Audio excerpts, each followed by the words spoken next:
Where does the nerve to look down on others come from? Is it from the belief that one is the best, making others feel inferior? But isn't a person who can calmly reevaluate themselves to see if they're truly the best, the real strong one? My name is Alex. At first glance, it sounds like a boy's name, and I'm a bit dissatisfied with it as a girl's name. When I asked Mom, she said it's from a person she respects, and that person happens to be a woman. Knowing the reason, I accepted it, but I still wished for a more feminine name. So until high school, I deliberately wrote it in a cute handwriting. I was born a fraternal twin, and being the first to cry, I'm the older sister, followed by my brother. Mom wasn't undergoing fertility treatment. It was a natural pregnancy, making the 0.2% chance of having fraternal twins quite rare. My brother was named Theodore, a boyish name that I secretly envied. Mom said she named him after a mentor she once had, and my brother seems to embody Mom's memories, growing up healthy and strong. I secretly wondered if I was becoming the child Mom hoped for. Dad is a doctor, a surgeon at a university hospital. He's a brilliant doctor who has successfully performed many complex surgeries. My brother admires Dad and has decided since he was little to follow in his footsteps. He excels in STEM, honing his skills at school, sparing no effort for his future medical studies. Mom is also a STEM person, and my brother seems to have inherited both their talents fully. I'm good at STEM too, not as much as my brother, but still better than most. Yet I also have a knack for the arts, not specializing solely in STEM. So in tests, even if I can't beat my brother in STEM subjects, I make up for it in the arts. And my brother, he's very skillful with his hands. In our elementary school home economics class, he effortlessly threaded a needle and did a perfect backstitch, earning praise from the teacher, who said he could make a sturdy bag. In high school, Dad told him about a suture practice kit, and he started practicing stitching. I thought it was too early for such practice, but he was so eager to become a skilled surgeon that I couldn't help but be overwhelmed by his brilliance. At that time, I was deepening my interest in medicine, fascinated by its crucial role in preventing and curing diseases. Leading, not just supporting medical care, I saw its vast potential. Pharmacology requires not just STEM skills, but also the ability to build logical arguments, which suited me well since I excelled in both STEM and arts. Awakened to this interest, I started buying books about drugs, learning the basics, and various types. I was in the 9th grade then, filled with joy at having found my passion, just like my brother. When we were in the 11th grade, Dad fell ill and was hospitalized. He joked, "A doctor who can't even manage his own health." But Mom said he had been off for a while. Neither my brother nor I were overly worried about Dad's condition. We just hoped this busy man would finally get some rest. However, as his hospital stay extended well beyond the initial period, our anxiety grew. One evening, when Mom returned from the hospital, we confronted her with our fears and heard something we never expected. Dad had only a few months left. His blood circulation was failing, affecting oxygen supply and waste removal, hindering life support. The cause was unknown, with no effective treatment, and he was weakening daily. Dad had told us not to visit his room much, but Mom revealed he didn't want us to see him weaken, which brought tears to my eyes. I understood Dad's feelings, but one day, my brother and I secretly visited him. We found Dad frail, surrounded by medical equipment and tubes. He was asleep, with only the quiet hum of machines. The sight shocked us, but more than anything, we felt helpless and sorrowful. 2 months later, on a hot day marking the start of summer, Dad passed away. Mom, my brother, and I embraced as we faced that moment. It happened as the heart rate monitor showed a flat line, and the doctor confirmed Dad's passing by checking his pupils.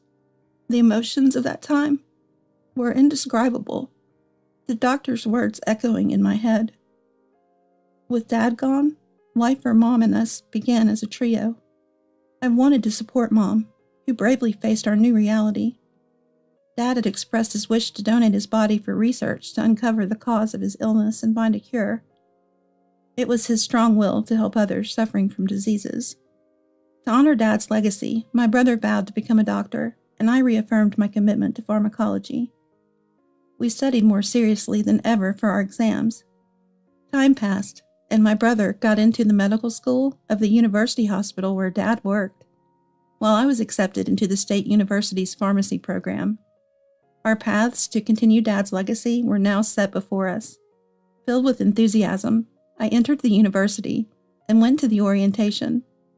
Learning about credit systems and required courses only boosted my excitement. After the orientation, as I was about to explore the campus, someone approached me. "Hello, your name is?" Peering at the document I held, she continued. "Oh, it sounds like a boy's name. Weird name. What?" I was taken aback by her abruptness. "That's rude, don't you think? To call it weird? It's a precious name, given to me by my mom. It's not strange at all." "Sorry, but isn't it odd for a girl? My name is Juliet, you know. Pretty, isn't it?" Though her rudeness shocked me, I felt hurt because I'd always been self-conscious about my name since childhood. "That's nice for you. Excuse me." I quickly realized I didn't want to interact with her, and tried to leave. But Juliet blocked my way, saying, "Well, if you got into this university, you must be somewhat intelligent, even if not as much as me. What does your dad do?" "My dad owns a drugstore chain. He's a CEO." Dad was a doctor, but he passed away. "What? You don't have a dad? You must be struggling then. It seems reckless for someone like you to attend a university, even a state one, without understanding your place." I have no need to explain my situation to her, I thought, barely holding back my words. "That's none of your business. I'm here on a scholarship, so there's no problem." "A scholarship? So you are struggling financially? Oh, and now that you mention it, your clothes do seem to scream poverty. Mine are from an exclusive high-end brand." I had decided to be as independent as possible, so I applied for a scholarship and was selected. The selection process was challenging, but I cleared it with flying colors. The scholarship would waive repayment if I maintained excellent grades, which further motivated me to study hard. Just like me, my brother also earned a scholarship after clearing the selection process and is studying at the medical school. The clothes I'm wearing aren't high-end brands, but they're new for my university entrance, and they don't reflect poverty at all. Juliet, after saying what she wanted and laughing, left with a triumphant air, judging and looking down on others, boasting about herself, and then leaving. I had never encountered someone like her, and it was a bit of a shock. Exhausted by the encounter with Juliet, I continued exploring the campus and came across club recruitment activities. I became interested in Pharmacology Research Club, and as I learned more, my interest grew, leading me to join. Blessed with great seniors and peers, my university life began to shine even brighter. The seniors recommended elective courses, and I crafted my schedule. All the subjects seemed interesting, and I couldn't wait for the lectures to start. When I went to the university store to buy textbooks and materials, I unfortunately bumped into Juliet, the last person I wanted to see. Seeing the textbooks I was about to buy, Juliet said, "Oh dear, you're buying so little. It's not even half of what I'm getting. Planning to fail and repeat the year, are you?" I don't need to buy new ones. I received textbooks and materials from a senior who completed the courses last year. Along with the course recommendations, I had received used textbooks from a club senior. The textbooks were valuable, with key sections highlighted in red and helpful comments and notes written in them. "What? You're using second-hand stuff given out of pity? Struggling to afford new textbooks? How pitiful. I can't imagine using old things. But I guess you have no choice, do you?" That's not it. The notes and comments from the seniors are really helpful. You don't get that in new textbooks. Well, let's just say that's your excuse. Being poor must be hard. I wouldn't know about that kind of hardship. She had firmly decided I was poor, and nothing I said seemed to reach her. Even if I were poor, ridiculing and looking down on someone is inexcusable. but that common decency seemed lost on her. I genuinely didn't want anything to do with someone like her. After that, I had fewer encounters with Juliet due to different elective courses, but in mandatory classes, I inevitably ran into her. Juliet would bother me whenever she felt like it, often with belittling remarks, and her insults intensified when she was in a bad mood. Still at university? Maybe you should just give up and drop out. I smelled poverty, and there you were. By the way, what does your mom do? Day labor must be hard, right? She hurled such words effortlessly, astonishing me with their harshness. Despite these encounters with Juliet, my university life progressed smoothly. My grades were decent, and I got along well in club activities and with friends other than Juliet. Although my brother was at a different university, I heard he was top of his class. As always, impressively brilliant. Now I've become a junior. At this university, joining a seminar from junior year is mandatory, designed for deeper engagement with our fields of study. I chose a seminar focused on exploring the direction and future of pharmacology, led by a leading professor in the field. It was popular, requiring a selection test, which I passed successfully. On the first day of the seminar, I faced an unexpected challenge. You're in this seminar too? Ugh! The presence of a poor person will lower its standards. I joined, thinking it would enhance my reputation. To my dismay, Juliet was in the same seminar. I sighed and looked heavenward.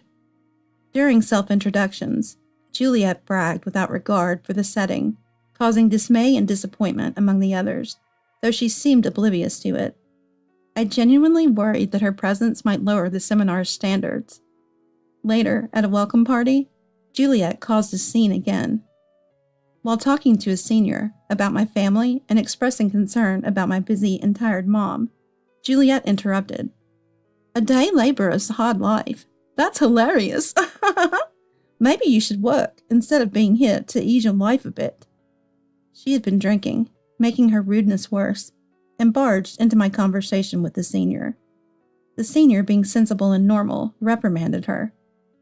What an impolite thing to say. Enough is enough. But a drunken Juliet blamed me for being scolded by the senior, ranting and attempting to throw her beer on me. Fortunately, another senior stopped Juliet from throwing beer at me, but she continued to rant and cause a commotion. The professor was absent due to a conference, so the incident didn't escalate further, but it did result in Juliet becoming an outcast in the seminar. Believing I was the reason for her isolation, Julie continued to harass me.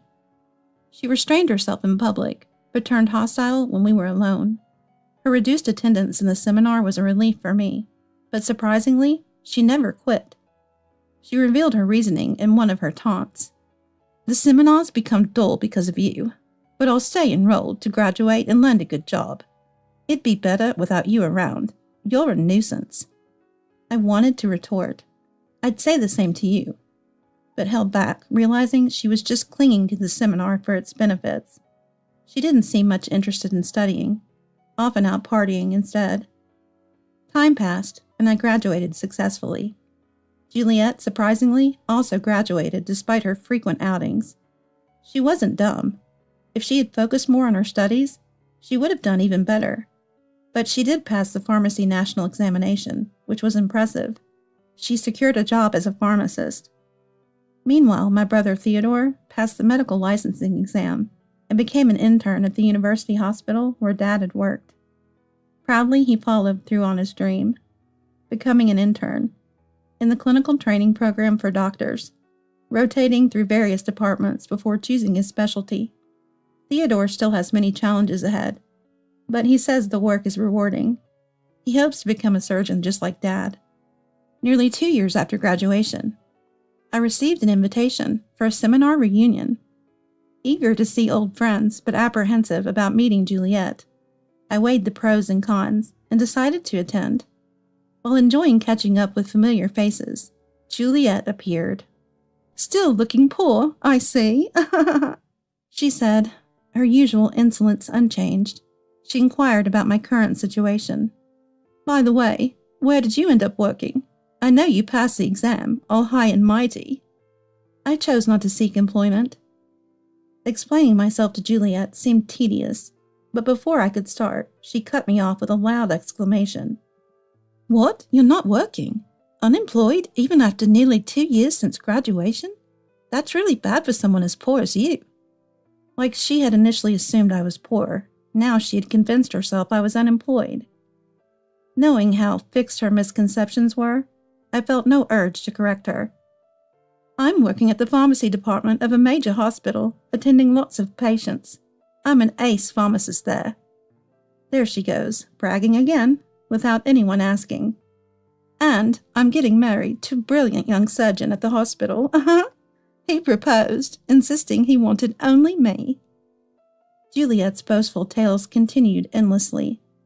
Though the content was trivial, I felt uneasy when I realized the hospital she mentioned was where my brother worked. You may never marry being poor, but envy me, she said. My bad premonition turned real less than a week after the reunion. Unbeknownst to me, my brother Theodore had a girlfriend, and they were considering marriage. Mom knew, but I hadn't had much chance to talk to her or Theodore due to my busy schedule. And to my utter shock, Theodore's girlfriend was Juliet. The thought of her becoming my sister-in-law, even just by marriage, was horrifying. Could Theodore truly be happy with her? I wanted to reveal Juliet's true nature, but if Theodore was happy, I didn't want to interfere like a tattletale. A family meeting was set for Theodore to formally introduce Juliet. She didn't want to visit Theodore's home, so we met at a hotel restaurant. As soon as we sat down, Juliet glared at me. I can't believe Theodore's sister is you.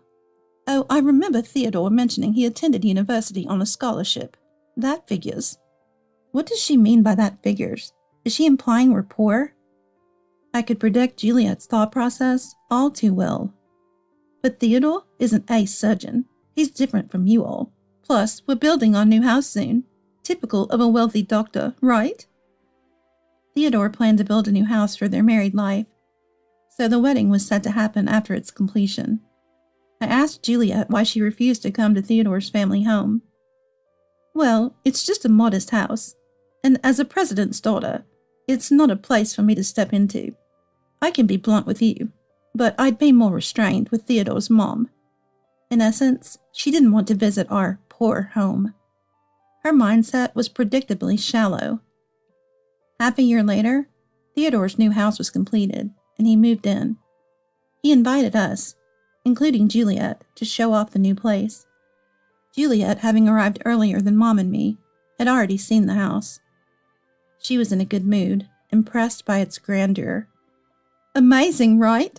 Just what you'd expect from a doctor like Theodore. Even more luxurious than my parents' house. Brand new, nothing to complain about. As we raised a toast to celebrate, Juliet made a shocking move. You live in a different world than me. We can't have poor Germs around. She threw her glass of beer at me. I was stopped at the seminar's welcome party, but this feels refreshing. Her spiteful remembrance of that old incident gave me chills, but I remained calm, because I knew what was coming next. Mom, laughing heartily, broke the news. What are you talking about? I built this house. Juliet's smug laughter ceased. What? But this is Theodore's house. She was visibly shaken, unable to continue. Do you think a new doctor just finishing his internship could afford this? Theodore handed me a towel and spoke to Juliet. How could someone as poor as her build such a mansion? You think Mom is a day laborer, right? Poor you, with such misguided beliefs. Mom is the CEO of a company that runs a chain of pharmacies, Theodore explained. When he mentioned the company's name, Juliet trembled. That's impossible. No surprise there, as Juliet's father's drugstore chain was a subsidiary of Mom's company. Mom had taken over the business from my grandfather and expanded it, eventually acquiring Juliet's father's company. Like Theodore was inspired by our dad to become a surgeon, I was inspired by our mom, a top-notch pharmacist, to pursue the same career. Mom laughed and revealed, I built this house. The kids got into university on scholarships, so I thought I'd prepare a house for them after marriage. Alex doesn't have a partner yet, so she'll have to wait. Mom, forget that. At the last family meeting, you were estranged, and I was questioned by both of them. Mom investigated you after hearing about it. A seminar classmate of theirs, my friend, told me about Juliet's bizarre behavior. Third-party testimony is credible. As the conversation progressed, Juliet's face turned pale and trembled. I told Juliet's dad everything, and he apologized deeply. He said he'd disown you. I can't marry someone like you. Consider our engagement over. Wait, Theodore! Juliet pleaded tearfully, but Mom delivered the final blow.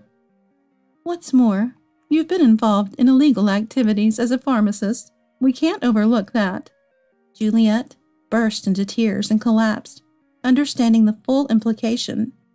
Mom's investigation revealed Juliet had been smuggling restricted drugs from the pharmacy, handing them over to outsiders. The pharmacy department of the university hospital has deep ties with Mom's company, and Mom was consulting with the head of the department. There were small but regular discrepancies in the drug inventory, prompting an internal investigation. During her student days, Juliet associated with criminals, getting involved in the use and distribution of illegal drugs. Initially, she stole from the university's supplies, and after getting a job, she began taking drugs from the hospital's pharmacy. Following Juliet's graduation, the university tightened its drug management protocols. There's no excuse for such lax management, but exploiting it to commit crimes is inexcusable.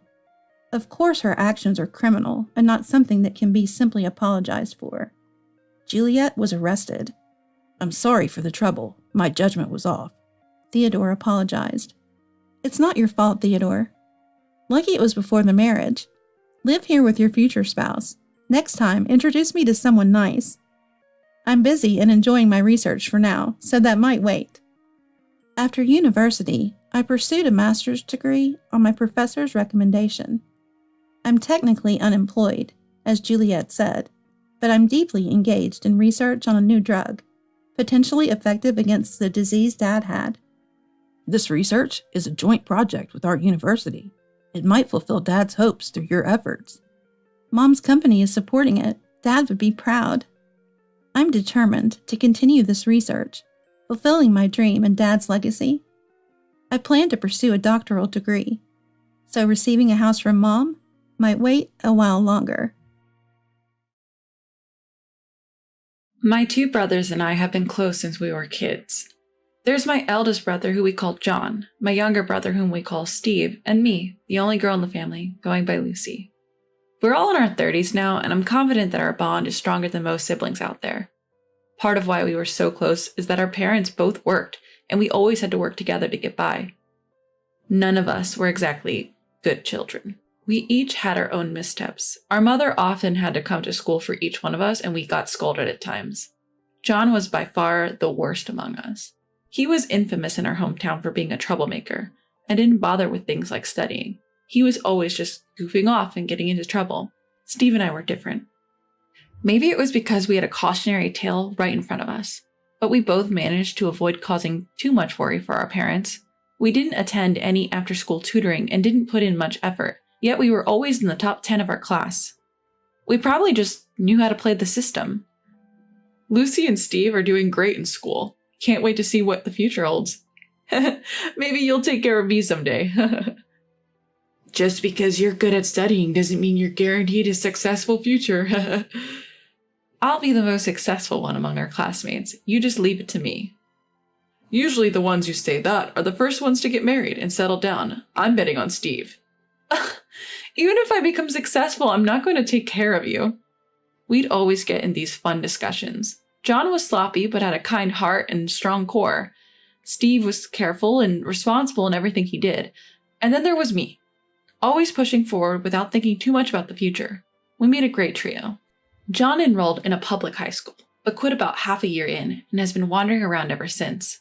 He never really had a stable job. He'd help out at his senior's auto repair shop or bars from time to time, just coasting along. Watching my brother like this, I felt a deep resolve to succeed, because I was the reason why John ended up in evening school. On the day I got into a traffic accident, my injuries were serious. John worried about me and rushed me to the hospital. Worrying and caring for me so much, he ended up quitting high school. Deep down, I feel guilty about that.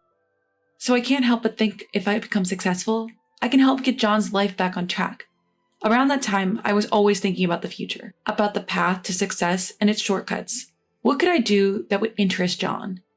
It had to be something that he could easily get into. When I started high school, I wanted to save money, so I began working a part-time job. No matter what you do, I thought you always end up needing money, so I worked hard to save as much as I could. Steve, have you seen John lately? I haven't seen him at all. It seems like he hasn't been coming home recently. Just as I thought, that fool. I wonder what he's up to. I hope he's not getting into trouble.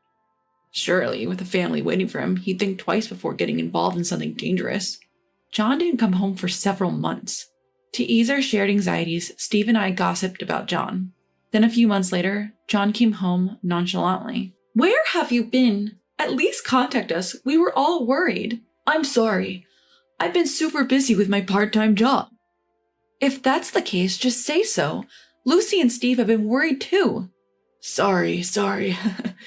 He told us that he had found a good job out of state where he stayed overnight and entrusted me with almost all of his earnings for the future. He asked me to combine it with the savings from my part-time job. I didn't understand the reason at the time, but he insisted, so I took care of the money. From there, John started to loaf around at home again without doing anything for a while. Even though he never got a full-time job, he started to work part-time occasionally, and our parents seemed content with that. After graduating high school, I wanted to study business administration thoroughly and decided to go to college. Fortunately, my excellent academic performance earned me a full scholarship, which was able to help my parents out a bit. My brother was also proud of me. Around that time, there was a change in John. John, how long are you planning on living like this? If you don't get a full-time job, you won't be able to marry the girl you like. Actually, there's a company that's been inviting me through a colleague, but I'm not sure. You have such an opportunity? What kind of company? Construction. It's the site where I went to work part-time a few months ago.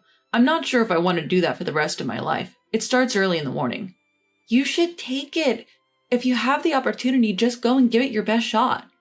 Being firmly pushed by me, John started working as a full-time employee the following week. It seemed to suit him better than expected, and contrary to our family's prediction, he continued without complaining or being late. Looking at John during this time, I decided to pursue a career in architecture. If I could establish a solid foundation in the only field that my brother, who had no higher education, had mastered, his future would surely be secured. While I was attending vocational school, I continued to work part-time and managed to save up enough money to buy a rather expensive car. Of course, I could do this because I was living with my parents all along, but even I was impressed with how much I was able to save. My mother was the one who understood my efforts to work hard to save money and supported me from behind the scenes. She always packed lunch for me during my vocational school days, so I wouldn't have to spend unnecessary money. She really was cheering me on. After graduating from vocational school, I joined a well-connected company to network, earned countless certifications, and slowly prepared for independence while building relationships. John, too, had been tirelessly committed to his job, so I was able to concentrate on preparing to start my own business. Eventually, I was able to establish my own company, but I didn't invite John to join at the time. I couldn't afford to both go under, so I decided to keep an eye on things for a while.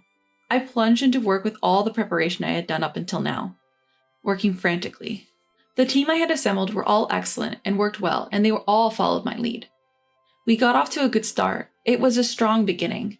But around that time, John had moved out of our parents' house and started living alone, and I didn't see him that often. I myself was busy, and I couldn't keep in touch often, but a year after starting my business, I officially offered him a position. John, my company is finally stabilized.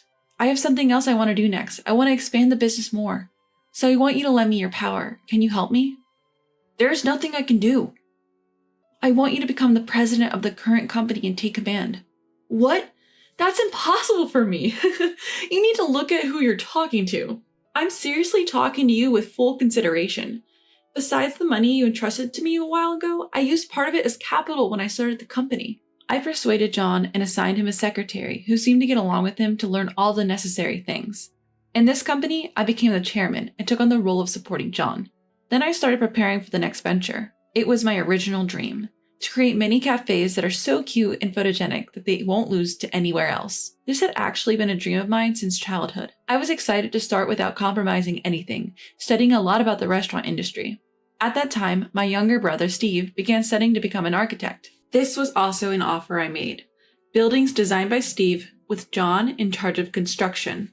This was the ideal shape. Of course, it's my job to ensure we have enough work to sustain us. I have been preparing to actualize this plan in the near future. Around the time John stepped into his second year as the president of the company, he abruptly announced that he was getting married.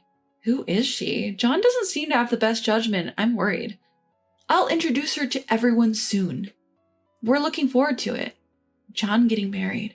I must confess, I felt more sadness than joy. We had always been the three of us, so the intrusion of a stranger gave me a sense of discomfort. But I knew I had to pull myself together and celebrate my brother's happiness. Later, when we had a gathering with both families, I met his girlfriend named Bella. I didn't oppose their marriage and things seemed to progress smoothly, but I felt an aversion towards her from our first interaction. Bella, I'm Lucy, John's sister. Please take good care of my brother. It's so nice to have a sweet sister. If you ever need anything, don't hesitate to ask. Okay. Since I'm going to be the wife of the eldest son, the president of the company, you'll have to go through me from now on, okay? Bella was the same age as John. She was working in an administrative role at one of our client companies. Her first impression was that she was a determined and assertive woman. Honestly, I thought our perspectives were a bit misaligned, and she was not my type. However, I did think that such a woman might be a good match for the somewhat naive John. Steve felt the same way, but we both decided to support their marriage for now. She seems a bit stern, but if John loves her, we'll support you guys. Good luck and be happy. Thanks, Lucy. A few years ago, I couldn't have thought about marriage, and nobody would have even approached me. From then on, I was running around due to the new work we had started, and my days were quite busy. As for John, he was busy preparing for the wedding, partly because Bella wanted to have the ceremony sooner rather than later. And before we knew it, the wedding day had arrived. I hadn't seen Bella, let alone John, since the day we had met both families. John, long time no see. Sorry I've been too busy to make time, but today I'm here to enjoy. Today, at least you can relax and enjoy the food and drink. John getting married. I can't help but feel a little sad. We three were able to chat and laugh together for a little while before the ceremony. Seeing John's happy face, Steve and I felt relieved. The ceremony began and I was enjoying a leisurely and delightful meal while chatting with Steve and my parents for the first time in a while. The seating arrangement at the reception hall had the employees from the company positioned diagonally behind our family. They were also lively, and it was during their conversation when the bride and groom went around the tables in order. John, Bella, congratulations on your special day. Thank you, and thanks to everyone for coming. Thank you all for coming. From now on, my husband's employees are my employees. I expect you all to work hard for me. I couldn't believe my ears. In the middle of the wedding ceremony, what could this bride be saying? Thinking about that, I couldn't help but retort. Bella, the employees are strictly the people of my brother's company. They are not your employees, right? Oh, I'm well aware of that. My cute, meddlesome sister-in-law will be my maid from now on. With that, she laughed in a crude manner. Because everyone sitting nearby could hear her clearly, the atmosphere became chilly for a moment. The next moment, all the employees burst out laughing. What? I'm going to be the wife of your CEO. Are you making fun of me? Bella, stop it. Bella, are you aware of who our chairman is? Huh? Chairman? I wasn't introduced to such a person. I don't know. It seemed that John hadn't explained it to her, and she was ignorant of the fact and being rude to me. To everyone who knew the truth, it was natural for them to laugh at her. The reception hall had already become quiet, and the atmosphere had completely changed from the festive mood it had been. I never thought you'd be the type to say such things in a place like this. I'm disappointed. Huh? I'm marrying you, the CEO, and I'm becoming the wife of the most important person. Isn't that natural? The reason I'm standing in this position today is all thanks to Lucy. She is the one who started the company and made me the CEO. Everything is Lucy's doing. The chairman is my sister. What? What is that? I was not told about this. She realized that she was the only one who didn't know the truth and was completely furious. No matter what she was thinking inside, she should have gone through this reception with a smile. I'm sorry, but knowing your true feelings, I've changed my mind. Please consider this marriage as if it never happened. John, that's a bit too much. I just lack judgment. My apologies, everyone. John bowed deeply to the people in the hall. The wedding ceremony ended abruptly and people dispersed.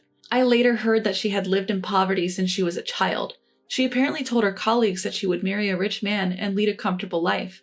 When she met John, she seemed determined to achieve that ideal life. After the ruined ceremony, Bella bowed her head many times, pleading with John to reconsider, but John firmly stated he would never marry her and sent her away. While they were dating, Bella always appeared to respect and act quietly around John. But seeing her intimidating attitude towards others surprised him. He told me that he couldn't trust women and planned to focus on his job for the time being. His dedication to work increased and he started to do better and better. And my dream of expanding the number of our shops steadily came true. And Steve successfully passed his exam and became a proud member of our company. However, despite the professional success that all siblings have achieved, we are all still single, a bit of a sad situation. I remember when the three of us gathered together after a long time. Do you have someone in mind to marry, Lucy? I enjoy my work and I can't think about marriage or having children yet. Me too. If we're happy now, that's all that matters. I don't want to get married either. So how about we build a house? John can come back and we can all live together. Caught up in work, Steve's suggestion surprised me for a moment. Over the years, we've been so focused on ourselves, it's time we repaid our parents and started looking after them. While the company's on track and has taken shape, we still need to work hard before we can declare it a success. Building a home as a base and starting from there together isn't a bad idea. I could easily agree with Steve's idea. Steve, that's great. What a great idea. Right? Steve, you handle the design. Lucy, you find the land. And I'll build a magnificent house. This was exactly the situation I had dreamed of, to achieve something with the three of us. We've been doing it since we were kids, but I always hoped we could continue this way into adulthood. My brothers and I. At that moment, I felt like there was nothing to fear in life ahead. Even if I don't get married or find a partner, I have strong allies.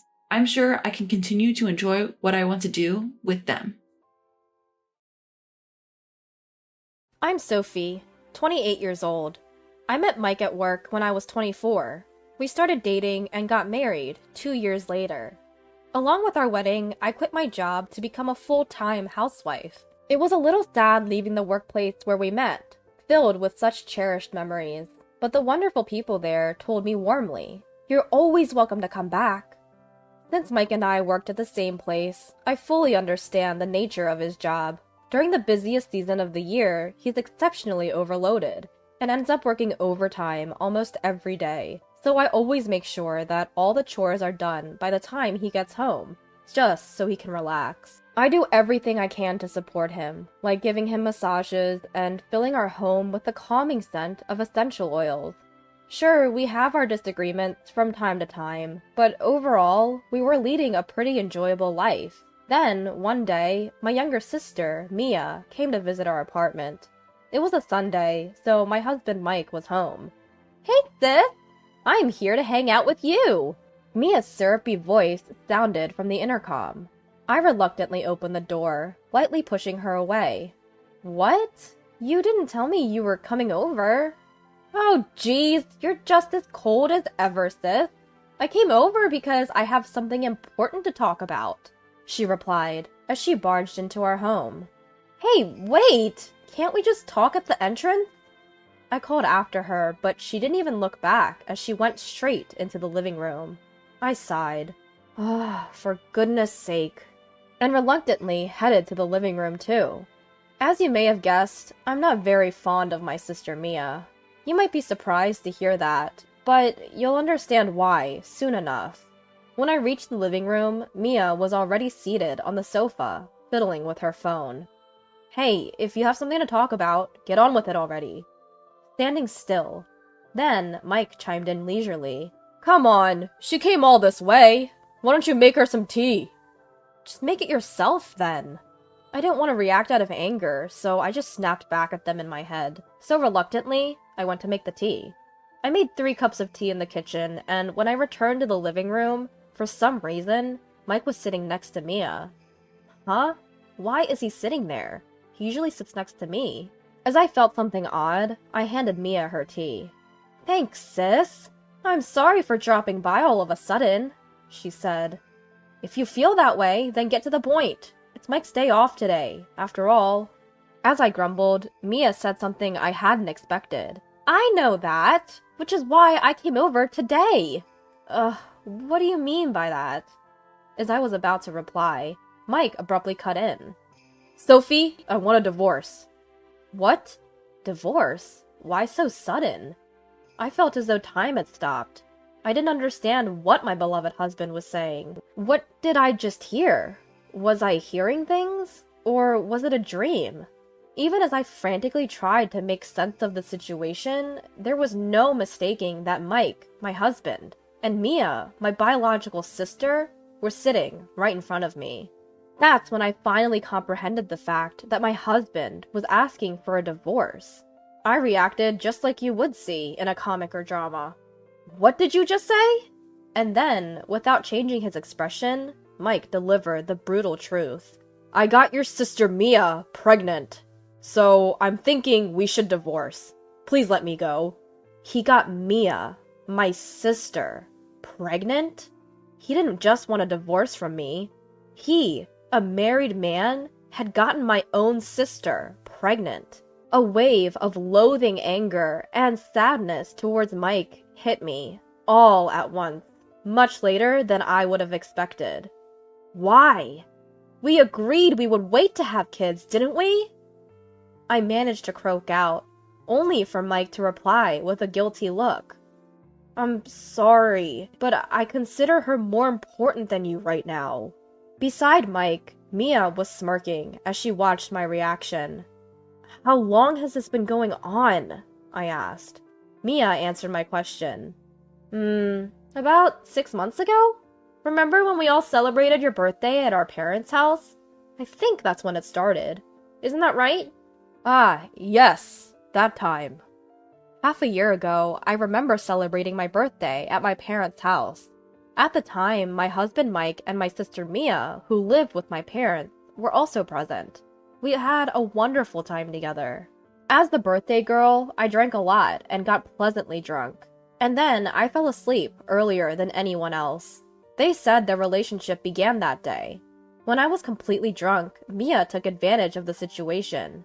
Initially, it seems that Mia was the one who made advances, and Mike rejected her. However, after her relentless pursuit, Mike gave in, and they began meeting regularly.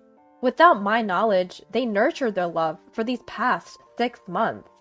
As a result, Mia, my sister, got pregnant with Mike's child before I did, and I am his wife.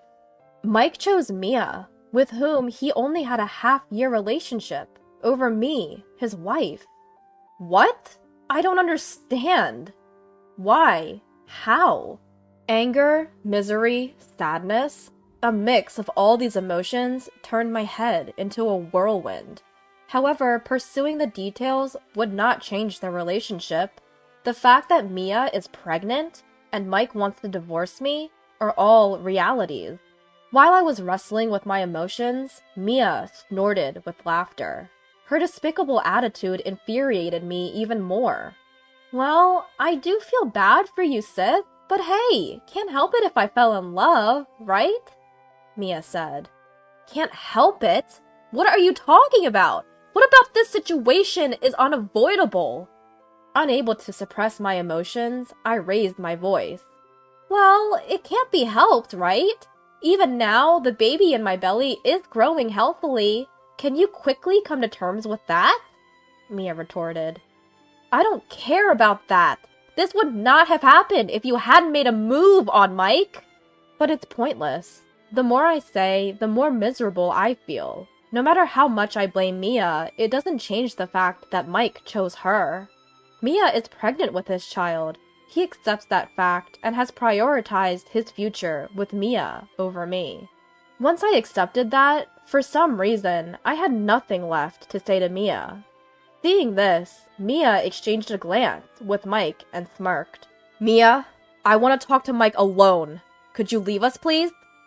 I said in a tone colder than I'd ever used before. Left alone with me, Mike looked incredibly awkward. Hey, do you really love Mia? I asked. And without making eye contact, Mike nodded slightly. Speak up! Are you considering marrying Mia because she's pregnant? Or did you plan to be with her instead of me from the beginning? I pressed Mike for a clear answer. Finally, he opened his mouth. At first, I thought it was okay, as long as we didn't get caught. When she got pregnant, I thought I had to take responsibility.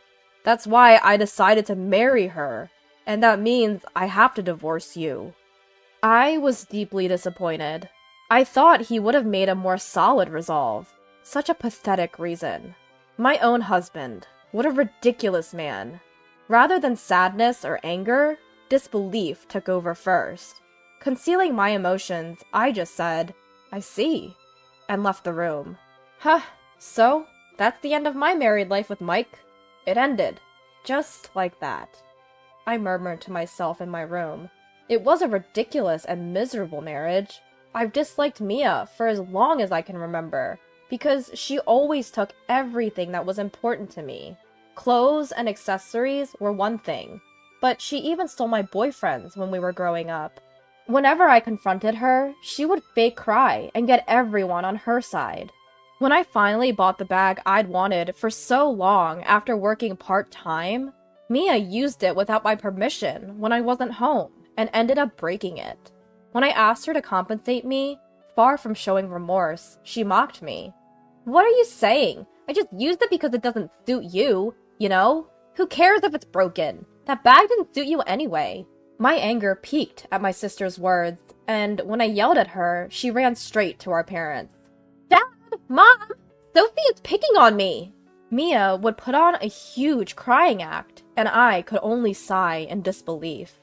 "What? You're the one who used my stuff and broke it!" "I didn't mean to! It was so cute, so I just borrowed it." Our parents never questioned Mia's fake tears. On the contrary, they blamed me alone. As the older sister, you should be kinder to Mia. That's right, you're the older one here. Stop acting like a child. Mia grinning from a hidden corner as my parents blamed me angered me even more. My parents never listened to my side of the story, always taking Mia's side. In the end, Mia got everything done her way. That's right, she was always the one setting up a situation where I seemed like the villain. Always watching, grinning as the older sister, who made the younger one cry, was blamed. I despised Mia. As an adult, I kept my distance from Mia as much as possible. That's why, even when I was about to get married, I kept it a secret from Mia until the last minute. Yet, I never expected her to steal my husband. I'm sure she doesn't truly love my husband. Just like that, when she stole my boyfriend, she couldn't stand the fact that I was happily married. That's the kind of person my sister is. Before I could calm my emotions, Mia entered my room. "Are you done talking with Mike?" Mia grinned as usual. "Sorry, but can you please not come in without permission?" "Wow! But, well, that's that. You guys are having a divorce, right? This house and Mike. Everything is mine now. You're in the way, Sophie, so pack up your things quickly and leave." Mia brought her face even closer and said, "There's no way you could win against me, you idiot!" The grin that was on her face until a moment ago was gone, replaced by a clear expression of looking down on me. After berating me to her satisfaction, Mia returned to the living room with a triumphant expression. At that moment, the black devil inside me woke up. Enough is enough. I can't take this anymore. She's nothing to me. Not even my sister anymore. She's just a wicked woman. I've put up with this for far too long. But this is the limit. I won't let things go her way. I'll ruin Mia's life. I returned to the living room and declared loudly to my husband and sister, "I'm not divorcing!" "What? What are you saying, Sophie?" "What do you mean, Sophie? Why are you saying that now?" In front of me were my husband and sister, shocked at my words, but I didn't care what they thought anymore. "Do you hear me? I'll say it again. I'm not divorcing. Do you think I would just agree to divorce because you're pregnant? You think I would just say, okay, and let it happen?" Mike widened his eyes in surprise, and Mia looked a bit flustered. "Huh? Are you stupid? There's no way I'd let things go your way." Harsh words came out one after the other. Even I was surprised. "Sophie, What are you saying? Do you understand the situation? I'm pregnant! Pregnant? So what? I could clearly see my sister's distress. Serves her right. Whether you're pregnant or not, that's not my concern. I won't agree to a divorce, and if you're not satisfied, we can go to court. Court? Isn't that a bit too much? My husband's face twisted at the mention of court, as though he was frightened by the idea. I stood my ground against my sister, who had turned pale. Also, we're done. For me, you're no longer a sister or anything, just my husband's mistress. And, of course, I'll be demanding compensation for distress, so prepare yourself. At my declaration of cutting ties, my sister wore an expression of despair. She looked as if she had aged decades in an instant. I'd never seen her look like this before. It seems my words were hitting home. Finally, I had my revenge. It filled my heart in a strange way. I dragged my collapsed sister to the door, tossed her personal items outside, and told her, "Get out, and fast! If you linger here any longer, I'm calling the police." She gritted her teeth in frustration, hurriedly gathered her scattered belongings, and left. I then turned to my husband, who was hanging his head in defeat. "Just so you know, I'll be demanding compensation from you too." True to my words, I hired a lawyer and finished various legal procedures. After dragging out the divorce proceedings, I finally divorced my husband once my sister had given birth. My sister and husband were elated, saying, "We can finally be together." But they're so naive. The world isn't that sweet, is it? I timed it perfectly, returning to my old job. Of course, I told the company everything that had happened. I was immediately rehired, having been a dedicated worker, while my husband, who worked at the same company, was met with disdain from everyone. Did you hear he got his sister-in-law pregnant while still married? That's disgusting. His ex-wife is the one who recently came back to work, right? I feel so bad for Sophie. I couldn't stand it if it were me. The gossip about my husband was all over the company. Of course, I made sure to spread the news everywhere I went. Feeling uncomfortable at the company, my husband voluntarily resigned a month after my return. He apparently lived in an apartment with my sister afterward, but due to financial constraints, they soon had to move into a smaller apartment. My sister didn't want to downgrade her lifestyle and cried to our parents for help. However, I had already revealed everything to our parents at the same time. Our parents, who always sided with my sister, were furious this time and declared they were cutting ties with her. "How dare you sleep with your sister's husband?" "That's right! And to become pregnant with your sister's husband's child? How are we supposed to face the neighbors?" Both our father and mother were livid. Even my sister should understand that she won't be receiving any more help from them. I may have gone too far. Am I too ruthless? But compared to what that wicked woman did to me, this is nothing. I managed to let off some steam at my parents, who always spoiled my sister, and I was able to recover the compensation for distress from both my ex-husband and sister. Now that I'm back to my old job, I have no financial worries. Now it's their turn to experience hell. They ruined my life enough. From now on, I'm going to prioritize my own happiness and live a fulfilling life. Hey, what's going on? This is not what we discussed. Quiet down. I don't want to drop out at my son's wedding. Well then, I won't come. This is an unthinkable incident that occurred at my brother-in-law's wedding. My name is Caroline. I'm a 30-year-old working housewife. I married my husband Steven 5 years ago. We're thinking it would be nice to have children at some point, but for now, we've decided to concentrate on our careers. I was raised in a single-mother household. My father passed away due to an illness when I was in elementary school. It turned out to be cancer. To pay for the high medical expenses, my mother worked tirelessly, and unfortunately, it took a toll on her health. Even after that, she kept working to raise me, but by the time I was in middle school, she could hardly work. Her health had seriously deteriorated, and she could only imagine to work part-time a few days a week. But my mother, who had lost her husband and had no other relatives, had no choice but to work to raise me. I wanted to go to high school, but the desire to help my mother was stronger, so I decided to work after graduating from middle school. However, when my homeroom teacher found out about this during a career guidance session, he naturally opposed my decision. "Caroline, it's going to be tough for you to start working right after middle school. The future options will be limited. At least, you should consider high school." "But I want to start working as soon as possible to ease the burden on my mom." "Caroline, there are scholarships available now, and you can go to night school or take correspondence courses while working during the day. There are many options, so think it over. I'll return this career guidance form to you, so please write at least 2 other career options besides getting a job, and hand it in within the week."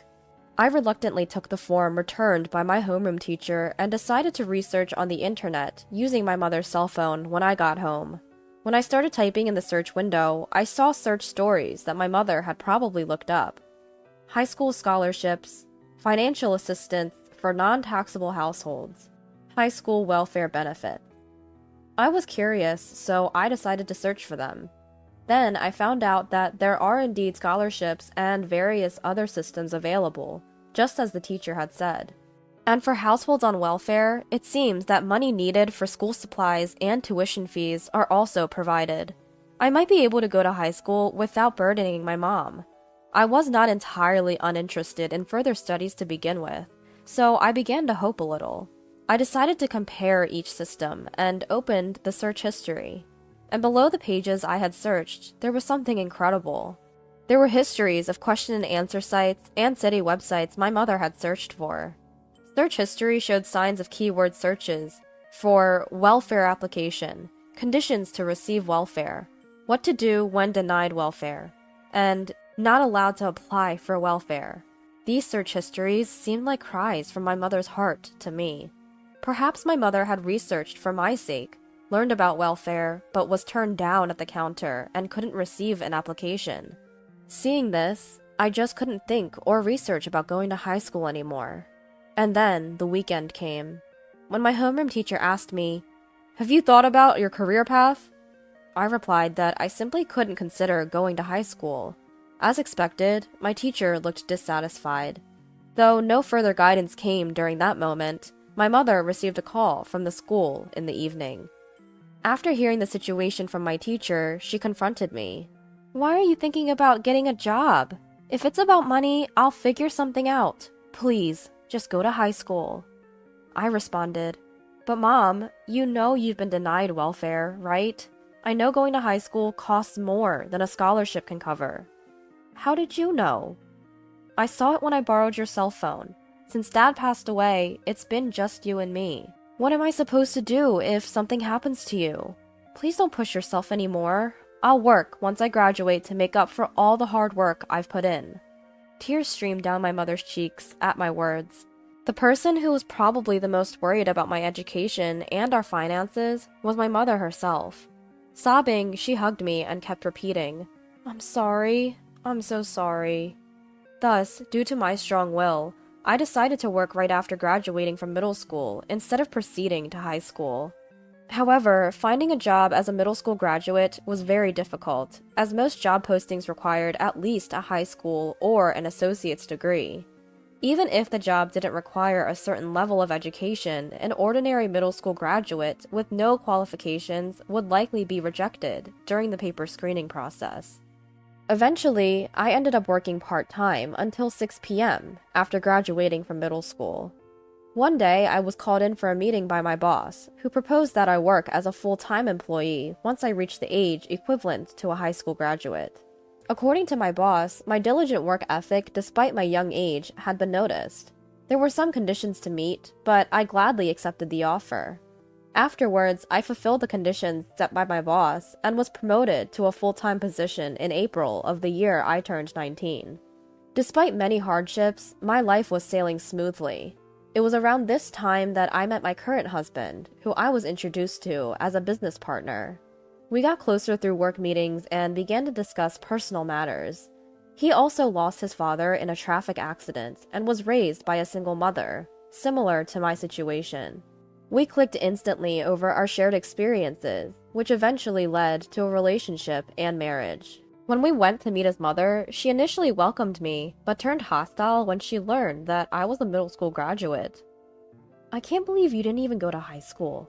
We may be a single mother family, but I managed to send Steven and his brother Robert to high school and college. Even if it required scholarships, it was possible to attend high school. What was your mother doing? Mom, that's no way to talk. Our circumstances were due to an accident, and we also had compensation from the other party. Caroline's family has its own issues. It's not fair to compare like that. If you do your research and follow the proper procedures, there are many grants and supports available. No offense, but it makes me think either she had poor grades that prevented her from going to high school, or both mother and daughter are simply ignorant. Either way, she's no good as your wife. I can't approve of a marriage with such a woman. The harsh words I received had left me deeply frustrated. My brother-in-law, Robert, had mocked me incessantly for only having a middle school education, making acceptance by my husband's family seemingly impossible. Eventually, we defied their approval and got married, sort of eloping, and had a private ceremony. Given the circumstances surrounding our marriage, my husband and I found ourselves largely estranged from his family. Nothing improved over time. Our relationship was merely superficial, limited to basic greetings. Then, one day, we received a phone call from his family. Hello, Stephen. Robert is getting married. They are planning a wedding ceremony, and we were wondering if you and Caroline could attend. Just like that? Out of the blue? What a turn of events. After treating Caroline so coldly all this time, you guys sure are feeling generous now, aren't you? I do apologize for that, but Robert's bride-to-be insists she wants blessings from all the family members. Please, for the sake of your mother. Stephen and I discussed it at length and decided that if this could be a chance to mend relations, we would attend the wedding as his mother wished. On the day of the ceremony, my husband was asked to come earlier than planned to help out, so we ended up going separately. Although they told me it was okay to arrive just in time for the start, I decided to go a bit earlier so I could greet my in-laws. However, when I arrived at Hotel A as instructed on the invitation, there was no sign of a wedding taking place, and there was no one else around just for a wedding. So I decided to ask the hotel staff, "Excuse me, I have this invitation for a wedding here?" The staff member gave me a puzzled look and said, "Could you please wait a moment?" and went to the back, leaving me to wait for a while. After waiting for a bit, the staff returned with a response I could not have anticipated. "I'm sorry, but there are no weddings scheduled at our hotel today." What? But it clearly states this hotel's name, right here. I double-checked the invitation with the staff, but the hotel's name printed there was undoubtedly correct. Just then, my phone rang. It was Stephen. "Caroline, where are you?" "I'm at the desk of Hotel A. Stephen, where are you? They are telling me there's no wedding here today." "Why are you there? Didn't you get the call from my mom this morning? The schedule and venue have changed." "What? I didn't receive any such call from your mom." "No way." "Hold on, I'll get there as soon as possible. Where is it and when does it start?" "It's at the chapel in Hotel B. The ceremony starts in 20 minutes, but I don't think you can make it in time from there." The location Stephen gave me was on the opposite side from Hotel A, past our home. The turn of events led me to believe this was his mother's doing. "Stephen, can you hand the phone to your mom?" I decided to confront her directly over the phone. "Hello, Caroline. Why are you calling at a time like this? We're quite busy." "Don't play dumb. What's going on? I just got a call from Stephen and the story doesn't match up. The time and location of the ceremony are totally different from what we were told. And you lied about contacting me. What are you trying to do?" "You're such a nuisance. Even if you're not the brightest, try to read the room a little. Your presence would spoil a special occasion like this, and it's embarrassing to have a dropout, so don't come." "Fine." Suppressing my frustration, I reached out to a certain person. Meanwhile, in the groom's waiting room at the wedding venue, Stephen was having a heated argument with his mother and brother. "Mom, how can you say that to Caroline? And Robert, why was the content of the invitation sent to our house different from the others? Were you deceiving us from the start?" "Huh? What are you talking about? As long as you're here, everything will look fine. And it won't be a problem even if the dropout isn't here, right?" "Don't you dare! Stop belittling my wife any further. Stephen, Robert, both of you, stop it. This is right before the important ceremony. Who do you think caused this massive bride harassment at this important ceremony? At that moment, there was a knock on the waiting room door. Outside the door were Robert's bride-to-be and her parents. I heard that you declined Caroline's attendance. Robert, can you explain why this has happened? There's a reason for this. It's embarrassing, but my brother's wife only has a middle school education, so she's not the kind of person who should be here. That's right. My eldest son's wife, Caroline, is a dropout. But my son went against my wishes and married her. She and her mother lack common sense and are a disgrace to our family. It's too embarrassing to invite such a daughter-in-law here. At the words of Robert and his mother, the bride covered her mouth with her hand, and her parents exchanged glances with clouded expressions. Robert, even if it's true, there are things that are acceptable and things that are not acceptable in society. The bride's father said so, showing the screen of his smartphone. What? How did you get a hold of that? What the bride's father showed to everyone present was the image of the invitation sent from the in-laws to us. Actually, the bride's father is my former boss. Although he is no longer my direct boss due to a transfer, he was the one who did everything he could to help me get promoted, and I owe him a lot. Also, the bride had once worked part-time at my workplace, so I was acquainted with her. It seems that you and your son have a misunderstanding. My daughter and I know Caroline very well, and she's not the person you describe. She was a child who struggled with her family environment, but she's always been a dutiful daughter who loves her mother. She never forgets to be considerate to those below her, and she took good care of my daughter when she was working part-time for work experience. What? But... As Robert stammered, this time the bride spoke. What my father says is true. When I was in high school, I used to work part-time at his office. Being young and naive, I wasn't well liked by my coworkers. But Caroline always stood up for me. She also helped me when I was being bothered by a difficult customer, and she always took the time to explain things that I didn't understand at work. My father and I are truly grateful to Caroline, and to think that someone would treat our benefactor in such a way. At the bride's words, her mother-in-law was shaking with anxiety. She began to shout, obviously at the end of her patience. Well, education is important, isn't it? I made sure my sons were well educated, so I wouldn't be ashamed to introduce them anywhere. Even made sure they graduated from college. And in this day and age, to only have a middle school education?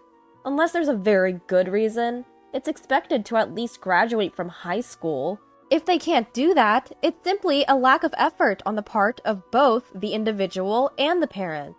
There was indeed a very good reason. At least for Caroline and her parents. And she, having joined the workforce right after middle school, worked hard. Didn't you hear from Caroline herself?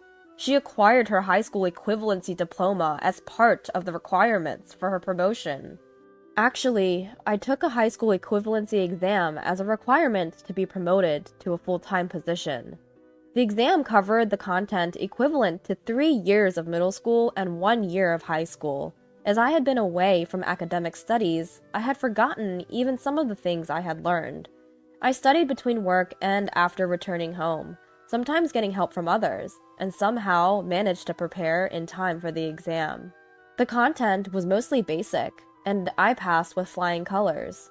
A high school equivalency exam is a national examination, and passing it means the government recognizes you as having the same level of academic abilities as a high school graduate. Can you please stop referring to Caroline as a dropout from now on? It's unpleasant. And I can't possibly allow my precious daughter to marry into such a horrible, abusive family. It's fortunate that the wedding reception and the registration of the marriage haven't happened yet. We'd like to pretend this wedding never existed. Meanwhile, at the wedding venue, unaware of the drama unfolding behind the scenes, the guests were anxiously waiting for the reception to start. However, as time passed with no sign of the ceremony beginning, the venue staff began to hurry about. An uneasy atmosphere began to spread, and the guests started to feel suspicious. Then, a solemn voice came over the speakers. Ladies and gentlemen, thank you for your patience. Unfortunately, the wedding scheduled for today has been cancelled due to unavoidable circumstances. The bride's father has a message for you. I'm the bride's father, as introduced. Despite your efforts to adjust the schedule for today's occasion, I deeply apologize for the sudden turn of events, and I am sorry to inform you that due to the discovery of malicious harassment from the groom's side, the marriage has been called off. I take full responsibility for not noticing this until now. The reception has been cancelled, and we will proceed with a simple dinner. All the wedding gifts will be returned, so please be assured, I am terribly sorry for the inconvenience. After finishing his speech, he bowed deeply. How dare you! I was looking forward to this day so much! The discontented mother-in-law stormed the venue, causing a commotion, but was restrained by the staff and dragged off to a side room. The guests left at the reception venue found themselves in an awkward predicament. Some, in a spirit of might as well, carried on with their meals, while others, made uncomfortable or feeling unwell by the incident, decided to leave. Stephen, being a member of the family, went around apologizing to the guests and thanking the bride's father before heading home early. This debacle was caused by Stephen's family and resulted in a broken engagement. As a result, Robert and the rest of his family decided to cover all the costs, including the reception fee, the transportation costs for the guests, and an additional compensation for the bride's side. Due to this incident, my mother-in-law started receiving judgmental looks from relatives. Robert, who had invited his colleagues to the wedding, also found his standing at work had deteriorated. When we got home, my husband apologized to me repeatedly. "Caroline, I'm really sorry about my family's behavior," he said. "It's okay. It's not your fault, Stephen. I want to make things right. I've decided to cut all ties with my family over this incident. I'm utterly disgusted. We live quite close to my mom's house, so how about we move closer to your mom and start over in a new place? If it's okay with you. We could live with your mom." "Really? Thank you, Stephen." I agreed to Stephen's proposal, and we started to live with my mother. Our interactions with the bride's family have resumed, surprisingly in a pleasant way, all thanks to that chaotic reception. Life is unpredictable, isn't it? If you can't even clean properly, maybe you should just have an abortion. I mean, it doesn't bother me either way. How could you say such a thing? Unforgivable, just too far. My name is Alicia. I'm in my late 30s and I'm a company worker. I've been married to my husband Kevin for 5 years now. We don't have any kids yet. When we were getting married, Kevin said, "We're not getting any younger and we both want kids, so I'd like you to stay at home and quit your job." But I just couldn't give up my current job, so we've both been working. Now Kevin understands how I feel and we're living harmoniously, sharing household chores. Even the notion of moving in with my in-laws was brought up once. My mother-in-law used to be a teacher. She said that when Kevin and I have a child, she'll help so I can continue working while raising the child. Her parents helped her when she was raising her children while working, and she wanted to pass on the support.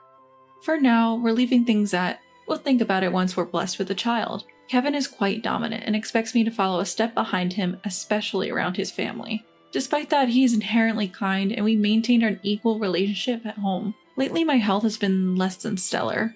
My stomach has been upset, I've been suffering from dizzy spells, and I'm irritable. At the end of my workday, I'm exhausted and I can barely manage the household chores. Kevin has been very concerned despite being tired from his own work.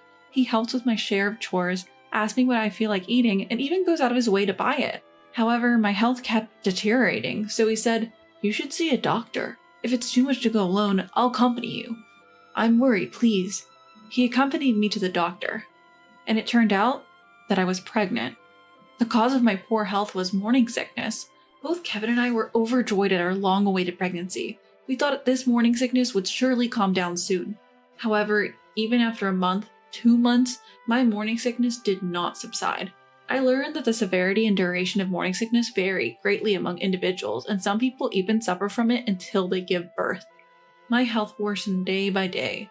I managed to go to work, but I could no longer do any housework after returning home. Seeing this, Kevin began to grow cold towards me. "Why isn't your morning sickness over yet? It's not an illness, is it? Are you pretending to suffer so you could slack off from housework?" "I don't know why either. Why would you say such terrible things? That's harsh." "My mother said she never had morning sickness. My colleagues at work said it was over quickly and they were doing housework. Alicia, you're just being lazy. If you toughen up, you won't feel morning sickness, right? You're lacking determination." I wanted to argue back at Kevin, who compared me with his mother and others, accusing me of slacking off, but I didn't have the energy to do so at the time. I was coming home from work barely managing the household chores, while feeling dizzy and sometimes vomiting in the toilet. Kevin would finish his share of the chores, then he'd lie on the sofa watching TV and laughing while I was desperately trying to do the housework. Even when I asked for a little help, he would say, "At least take responsibility for your own work. Morning sickness isn't an illness. If you pull yourself together, you can handle it. It's only hard because you think it is. If you're like this with morning sickness, how will you manage childcare?" And wouldn't help me. After a while, Kevin fell asleep on the sofa and his smartphone slipped from his hand. The screen showed a message asking, "Has Alicia's slacking off habit been cured?" I was furious. Using Kevin's finger while he was sleeping, I unlocked the fingerprinted protected phone and I found numerous emails from my mother-in-law in the mailbox. "Has Alicia's slacking off habit been cured? She's just using morning sickness as an excuse to slack off. She's planning to slack off in her work and housework. You have to hit her hard." "I see. I'll tell her. I've never had morning sickness at all. As long as you're careful, you'll be fine." "I see. I'll tell Alicia too." Morning sickness is nothing compared to childcare, which is 100 times harder. I'm worried about what will happen after the baby is born if she's like this now. That's troublesome. They also talked about how I was too old and questioned whether a healthy child could be born. They even suggested Kevin should remarry a younger woman who would not suffer from morning sickness and would bear a healthy child. "You don't have such a partner in mind, do you?" "Oh, if you feel like it, I'll introduce her to you, okay? Her name is Mona. She's my student and she's 25 now. She admired me and became a teacher. She's so cute. It's fulfilling and it doesn't have to be a burden on you, Kevin. If it's Mona, I think she'll definitely do it if I ask her to live with me." "I wouldn't mind if you introduced me to her." They even made plans for a meal with Mona, one of my mother-in-law's former students. Regularly, they were bad-mouthing me. I managed to take a picture of all the emails and save them when I had a chance to check Kevin's phone. I was stunned for a while and couldn't comprehend what I had seen, but I felt I understood why my husband had grown colder towards me. That day, I couldn't get out of the toilet from morning till evening. My morning sickness showed no signs of calming down, and my throat was sore from all the vomiting. I worried whether the baby in my belly was alright given my condition.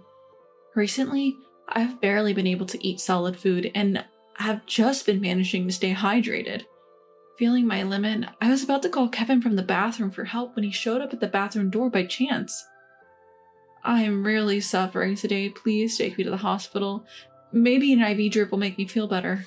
"Why are you fussing over a little morning sickness? It's already enough. I have plans today. Please don't bother me." I remembered today he had plans to dine with my mother-in-law and Mona. I wanted to tail them, but that seemed out of the question now. "I plan to go out in the evening, but seeing you, Alicia, depresses me. I'm leaving now. I can't even relax in my own house. Just keep slacking off alone, alright?" "Why are you always so cruel? The child inside me is ours, Kevin. Can't you cooperate or help a little?" "If morning sickness prevents you from even cleaning properly, maybe you should just get rid of the child. I don't really care either way. You're choosing to have this baby, Alicia, right? Then stop complaining and handle your business. Just don't burden me, okay?" As I heard his words, my consciousness began to drift away. I couldn't muster any strength. When I woke up, I was in a hospital. My parents looked at me worriedly. What had happened? Apparently, when I was trying to call Kevin from the bathroom using my phone, I accidentally dialed home. My father answered the phone and overheard Kevin's harsh words. My parents rushed to our place immediately and found me collapsed alone in the bathroom. Kevin had left me unconscious and gone out. My parents quickly called an ambulance and I was taken to the hospital. Fortunately, both I and the baby were okay, but I was advised to stay in the hospital for a night just to be sure. My parents tried to reach Kevin, but he was unresponsive. He had read the messages but didn't reply. He didn't show up at the hospital that day. I told my parents everything, sobbing. I showed them all the photos from Kevin's phone. My father, deep in thought, said, "We need to talk with Kevin and his parents." The next morning, when I was about to be discharged, Kevin finally showed up in my hospital room. Kevin, grinning, said, "Seriously? What are you being hospitalized for? You just stayed one night, right? See, I told you your morning sickness isn't a big deal. Let's go home now." "Kevin, wait a moment. The doctor told me something earlier. I got a medical certificate that recommends rest due to my condition. I've already contacted my workplace to take leave starting tomorrow." "Oh wow, so you're slacking off from work now too? Must be nice. This morning sickness thing. Well, it makes sense. You would be a burden to everyone at work in this condition. So if you're going to be home from tomorrow, I don't need to do the chores, right? It's only fair since you're going to be home, slacking off." Kevin, have you been talking to your dad recently? Does he know about Alicia's condition? Well, no, I haven't talked to my dad recently. I do keep in touch with my mom, and I've told her about the situation, so I think she has informed my dad. Considering Alicia's situation and your current attitude, Kevin, I cannot allow her to return home. We will take Alicia in for a while. What? Don't spoil Alicia, please. Well, we are sorry, but regarding this matter, we need to apologize to your parents. We would like to visit when your father is present. Also, what happened last night? We tried contacting you multiple times. Or perhaps you were too busy with work? I wonder if Kevin noticed that my mom's eyes were not smiling even though she was. He made a tense face and said, "Okay, I understand. I'll make arrangements. Last night I was working. I've been busy recently. Excuse me." And he left the room. Then the doctor came for the final check before discharging me. After finishing the examination, the doctor explained how I should take care of myself from tomorrow onwards. He then addressed Kevin. "You're Alicia's husband, right? Alicia is going through a tough time right now, so please take care of her. Try to do the chores so that she can rest her body." To which Kevin replied, "Doctor, what are you talking about? It's just morning sickness." "Well, I understand from your position you have to say that to avoid complaints, right? Don't worry, I'll make sure Alicia does what she needs to do. When we have a family meeting, my parents will surely reprimand her too. Now, if you'll excuse me." And he left. The doctor, puzzled, offered, "He seems to misunderstand something. Should I explain it to him more thoroughly?" My mother responded with a smile. "No, it's all right. We'll handle this on our end. I'm sorry for the unpleasant scene you had to witness." My parents seemed lost in quiet contemplation. A month passed and my health finally began to stabilize. The time had come to go to Kevin's family home and resolve things once and for all. That said, I hadn't been in touch with Kevin much in the months since I had returned home, and I had no idea how far things had progressed with Mona. I had no clue where the discussion would lead. I'm sorry for the inconvenience caused by my extended stay at my parents' home due to morning sickness. It's not a bother at all. Are you feeling better now? Be careful not to push yourself too hard. While my father-in-law expressed concern for my health, Kevin and my mother-in-law gave me condescending smirks. Thank you. In fact, Kevin mentioned that Alicia's morning sickness was an act of indulgence, which is distressing for us as her parents. Morning sickness as an indulgence? Kevin, did you say that? Well, isn't that right, Mom? No, it just seems to be lasting too long. You're better now, aren't you, Alicia? That's good. My mother-in-law hastily tried to end the conversation. No, we need to clarify this, mother-in-law. You are worried that Alicia, being older, might not be able to give birth to a healthy child. You plan to arrange a remarriage between your young former student and Kevin? How far have the discussions with this young, Miss Mona, was it, progressed? What is this all about? Has my wife really said such a disrespectful thing? No, it's not like that. It was a joke, a joke. A joke? Mom, what do you mean? We've already had a meal with Mona, and I really like her. After this, we will divorce Alicia for failing to do housework and claim alimony. Then I will marry Mona, right? At Kevin's words, everyone fell silent. An uneasy silence filled the air. My mother-in-law turned pale, and my father-in-law was red in the face. It seems there has been some outrageous discussions happening without my knowledge. For today, please go home. I will have a proper conversation with these two. I apologize for the situation. Once again, I ended up returning to my parents' house. I felt like I might never return to that house again. A few days later, I learned a surprising fact from my father. Kevin had received disciplinary action from his company. The reason was maternity harassment. He had committed maternity harassment against a woman in his department. It's evidence that you're slacking off if you get sick just because you're pregnant. Work is not your place to relax. If you don't want to work, then go home. He would assign heavy lifting tasks to visibly pregnant women. Can't you even do this? You're just a burden on the company. You should just quit already. You're a nuisance to everyone.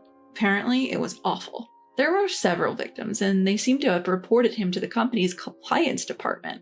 My father, who has connections with Kevin's company, apparently got the information. Kevin said, "But Mom taught me that. I just said what Mom said. What's wrong with that? I think the same way in my heart, but in public I pretend to be kind to pregnant women and worry about them if they're not feeling well. Don't you understand that? Then you knew that even if you thought so, you shouldn't say it out loud to Alicia, right? Why did you say such a thing to Kevin? Why did you do something that would lead to their divorce?" Kevin seemed to understand nothing, so I thought I could guide him to divorce. I thought Mona, being young, would listen to me. She admires me after all, and I'm sure she'll agree to live with us.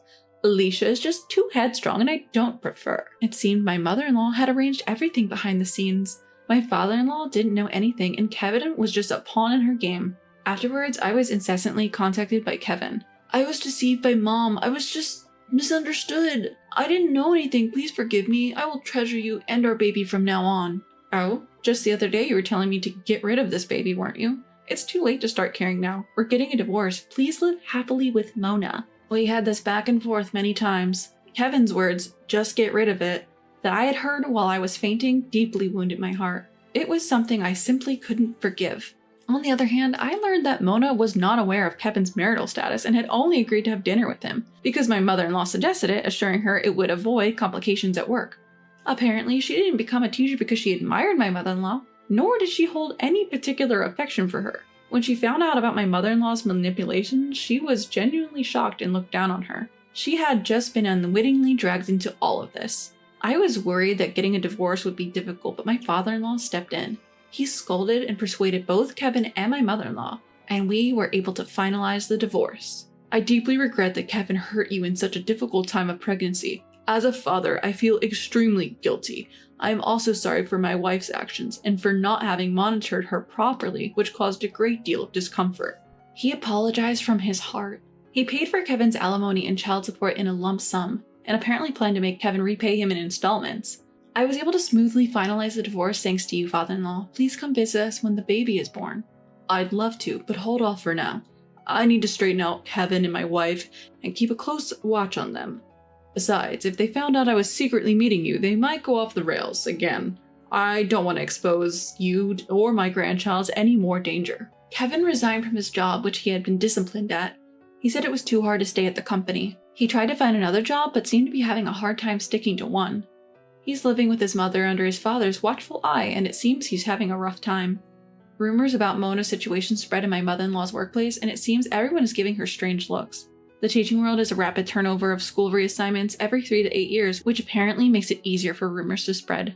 Even without this rumor, my mother-in-law was already a dubious person, so people around her were likely thinking she might do something like this. I wonder if she was shocked to find out that Mona, whom she thought admired her, actually disliked her. Lately, she seems to have become very quiet at work. After safely giving birth to a girl, as expected, Kevin pleaded, "Please let me see my daughter. I have a right since I'm paying child support."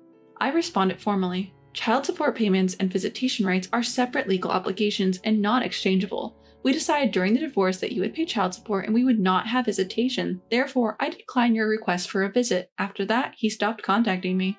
However, sometimes I wonder if it was right to deprive my child of her father based on my feelings. After all, it was my mother-in-law who was the real mastermind, and Kevin was merely brainwashed. When I confessed this story to my mother, she said, "Indeed, Kevin is a kind person, but I wonder, who is he the kindest to?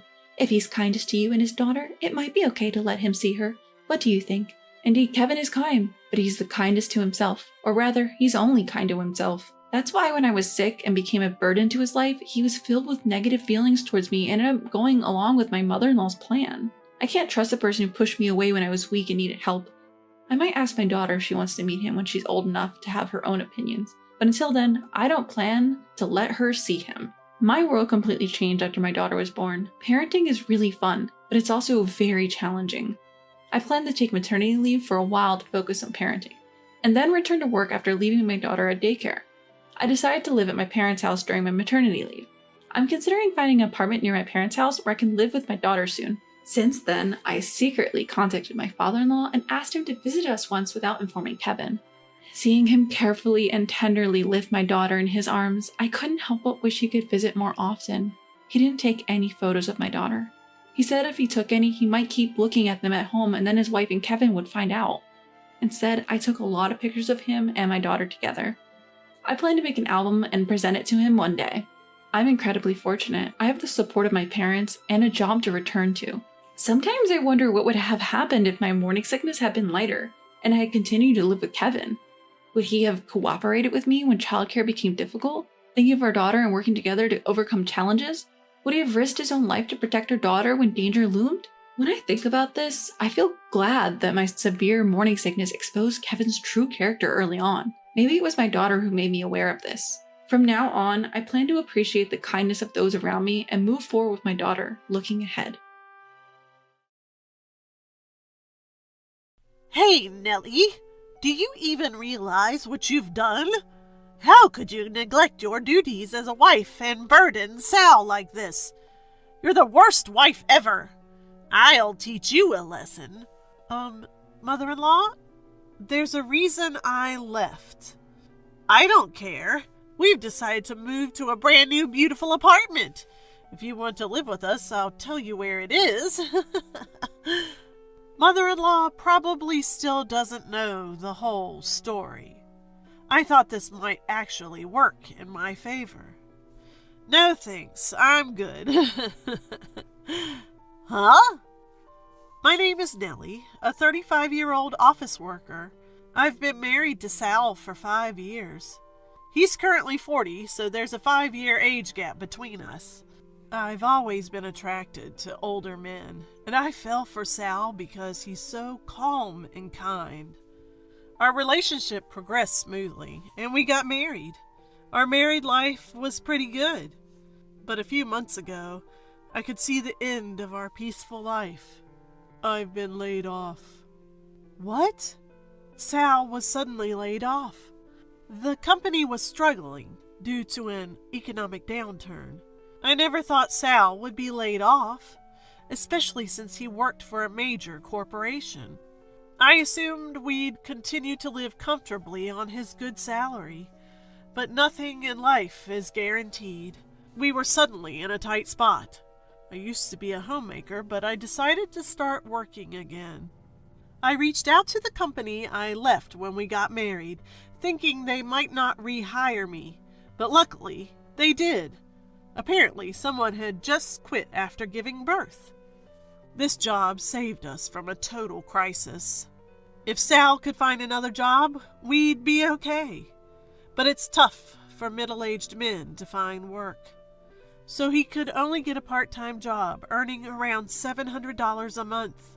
My salary isn't that high either, since I'm returning to work after 5 years. It's just enough for the two of us to get by. Hey, our rent is high. Should we move somewhere cheaper? I think it'd be better to save some money. To make our lives easier, we needed to cut our fixed costs. We used to live in a nice apartment because of Sal's high salary. But we should face reality and move to an apartment that's hundreds of dollars cheaper. However, Sal quickly shot down my suggestion. No, we're not moving. Why not? If we move to a smaller, cheaper apartment, my mom will ask why. I didn't get it. We can just tell her the truth that you were laid off and things are tough now. When I said that, Sal's face turned red and he raised his voice. Stop it! Never tell my mom I was laid off. We can pay the rent with your salary and my earnings. We're fine as we are. I was shocked and frustrated. Is his pride and reputation more important than our well-being? Even if we can barely pay the rent, we're struggling and can't save any money. That's why I suggested moving. But once Sal's mind is made up, there's no changing it. So I had no choice but to give up. Our tough days continued, and then Sal said something unbelievable to me. Hey, is this all we're having for dinner today? We used to have more dishes back in the day. Are you slacking off now that you're working? You should balance things better. I was so frustrated by my husband's words that I snapped back. Times are tough, you know. I'm doing my best with both housework and my job. We have to cut back on food expenses because someone insists on living in this place due to their pride. Or maybe you could earn more. That'd be nice. When I made that provocative remark, my husband lost it. What the hell? Don't throw that in my face. Just watch. I'll get a job at a better company and earn more than you. That's my husband getting angry like that. He can be so tedious, but if this lights a fire under him, maybe it's for the best. However, the reality was that he couldn't find a full-time job and had to settle for part-time gigs. He wasn't studying or getting any certifications. He was just working part-time. Every time he went for an interview, he felt disrespected. especially by younger interviewers. Eventually, he gave up job hunting altogether. It was disappointing, especially after he had so passionately declared he'd earn more than me. But my problems weren't just with my husband. It was my mother-in-law. Mother-in-law is the person who does not hesitate to call me even though I am at work. She had already called over 10 times just this morning. When I called her back during my lunch break, she started yelling right away, "Pick up the phone immediately when I call!" Mother-in-law, I've told you I'm at work, right? I don't care about your little job. My calls come first. Ever since my father-in-law passed away a year ago, she's been calling me incessantly. Most of her calls were about checking if I was supporting her son properly. And now that she's heard I've started working, she's been calling even more frequently during my work hours. So, have you talked to Sal about it? I haven't heard back from him. I'm sorry, but moving in together is difficult right now. I don't care about your opinion. There's no way Sal would oppose it. Well, he's also finding it a bit challenging. Plus, we're financially tight right now. That's impossible. Sal works at a big company. He must be earning well. I always find myself at a loss for words when she says this. My husband asked me not to tell her about his layoff, so I can't tell her the truth. She probably thinks I'm lying about our financial struggles. Her calls are relentless, not just during work hours, but also when I'm at home. Look, a wife should prioritize supporting her husband, and valuing your husband means valuing his mother. You haven't visited us in a while. You should come over. But I'm exhausted from my full-time job, and my husband's part-time job even takes up some of his weekends, so we hardly have any days off together. So, our days don't match. Sorry, both my husband and I are so busy that it's hard to coordinate our schedules. I don't care about your convenience. Besides, Sal is off on the weekends, right? One of you can come over. Mother-in-law seemed quite frustrated and kept pushing. I was about to reach my limit and decided to tell her the truth about my husband. Well, my husband is working on weekends too. What? What do you mean?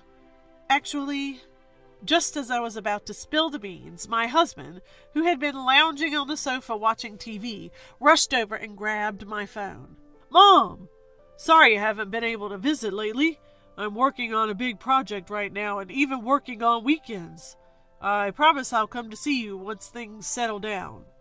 With that, he hung up and handed my phone back. Why did you do that without asking me? Why were you about to tell my mom everything? We should just be honest? She'll keep misunderstanding and nagging me forever. I don't want her to know. Just drop your silly pride for once. Shut up. You've been living off me and now you're talking back? He stormed off to his room.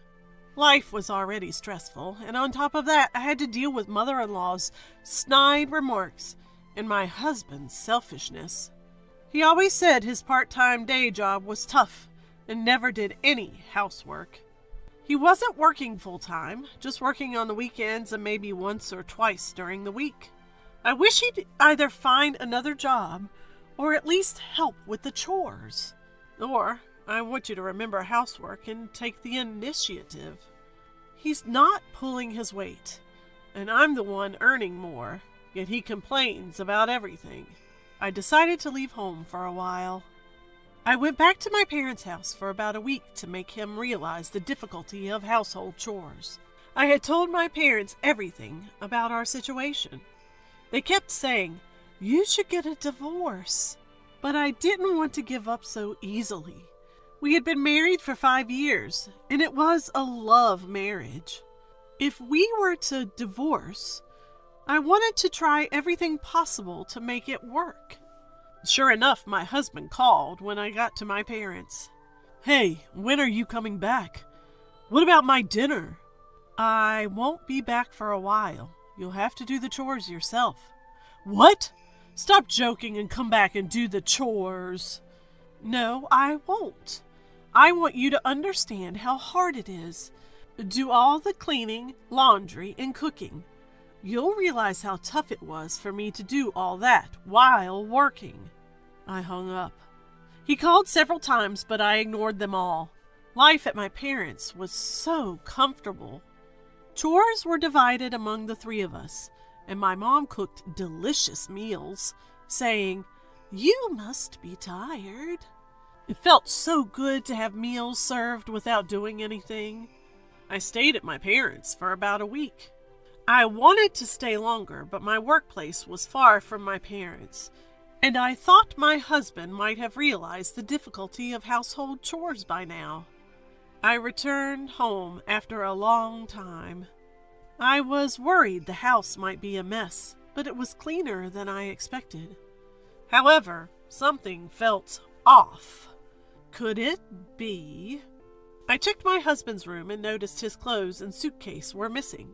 He must have gone to mother-in-law's. I called him. "What do you want now?" "Where are you?" "At my parents' house." "You didn't go there right after I left, did you?" "That's right." "What are you thinking? That defeats the purpose." "It's your fault for leaving in the first place. I'm angry. I'm not coming back." "What do you mean?" "I'm going to live with my mom." "You're moving back home?" "No, we rented a new apartment and moved in." "What?" I was confused. As I was searching for words, the voice on the phone changed. "Hey, Nellie, do you realize what you've done? How dare you abandon your duties and burden Sal? You're the worst wife ever. I'll teach you a lesson." "Look, mother-in-law, I had my reasons for leaving." "I don't care. We've moved to a new, beautiful apartment. You want to join, right? If you agree to live with us, I'll tell you where it is." She probably didn't know anything. I thought this might work to my advantage. "No, thanks." "What?" She was taken aback by my quick refusal. "So, I won't be coming." "You mean you'll live alone? You've been relying on Sal. You can't survive on your own." "Don't worry. I earn enough to live by myself. If we're not living together, there's no need for us to be married. So, I'll divorce him." "What?" Both mother-in-law and my husband sounded shocked. "Wait, Nellie, we don't need a divorce." "I can't continue this marriage. I want to get away from a useless husband like you." When I belittled him, mother-in-law was furious. "How dare you speak to Sal like that? We don't need a wife like you. Sal, divorce her now." "Well, I'll prepare the divorce papers. You'll regret this. It's too late to apologize now." "I'd say the same to you." She hung up. I'm sure mother-in-law and my husband will come here with the divorce papers. Things are moving in my favor. I've given up on him since he went back to mother-in-law without any remorse. He won't change. There's no need to be together. I started packing my things, expecting them to arrive soon. A few hours later, mother-in-law showed up alone. "Where's Sal?" "He doesn't need to see you. Here, he's already filled out his part. Fill out yours quickly." Mother-in-law thrust the divorce papers at me. I couldn't help but notice that my husband's handwriting seemed shaky. He's such a kind soul. How could he hesitate to divorce a terrible wife like you? "I'll never forgive you for causing him trouble. Enjoy your miserable life and regret this." She yelled at me as I filled out my part. My husband never had the guts to tell mother-in-law the truth because of his pride. What a pathetic man. "What happened to your family home?" "We sold it, so you can't just move in." "I wouldn't want to anyway." "How much did you sell it for? It was pretty old." That's none of your business. But I'll tell you anyway. We sold it for about $50K. Not a huge amount, but it helps. Sal will cover the rent for our new apartment. Really? I'm surprised he passed the credit check. What are you talking about? Sal earns a good salary, of course he passed. Did you put that $50K into Sal's account? Why? Oh, you figured it out. But who cares? Stop prying. It's clear you're still hung up on him. But it's too late. It's fine. I'll file the divorce papers. She stormed off, huffing and puffing. I was thrilled to finally be free from them. I packed the rest of my things, moved them to my parents' house, and then found an apartment for myself. I cleverly provoked mother-in-law so I didn't have to split any assets. You think I'd give you any of Sal's precious assets? Remembering my husband's pale face during the asset division discussion still makes me laugh. 2 years later, I got a call from an unknown number one morning. I wonder who it is in the morning hours before going to work. Thinking it might be work-related, I answered. It was mother-in-law. Nellie, please help. Mother-in-law, I don't think you should be calling me. We're strangers now. Don't say that. I'm in trouble. Let me guess. You can't pay the apartment rent and you've run out of savings. How did you... You never knew about his restructuring, did you? You knew? Yes. I tried to tell you many times, but Sal always stopped me. I'm so sorry, Nellie. Can you come back? No. He never tried to change, no matter how much I told him. And you always bullied me. I don't want to be with people like that ever again. Please, I'm at my wit's end. We don't even have food. According to mother-in-law, my husband kept up appearances, never revealing his restructuring. He paid the rent from the $50K mother-in-law got from selling the house. He also splurged occasionally, fearing mother-in-law would get suspicious if he didn't. Living like that, the $50K disappeared in no time, and it seems they're now broke. You brought this on yourselves. Why not let go of your pride, move to a cheaper apartment, and live modestly? I didn't expect this. I thought my talented son would support me, and I'd have a comfortable retirement. Mother-in-law sobbed. I quietly hung up and blocked her number. Just to be safe, I also filed a restraining order and made sure I could report any issues immediately. Honestly, both mother and son only think about relying on others. I'll use them as a cautionary tale and strive to be independent. With that thought, I refocused on the task at hand. My name is Claire, and I'm a college student. I was born when my parents were older, and I have a sister who is 12 years older than me. My sister is incredibly kind and responsible.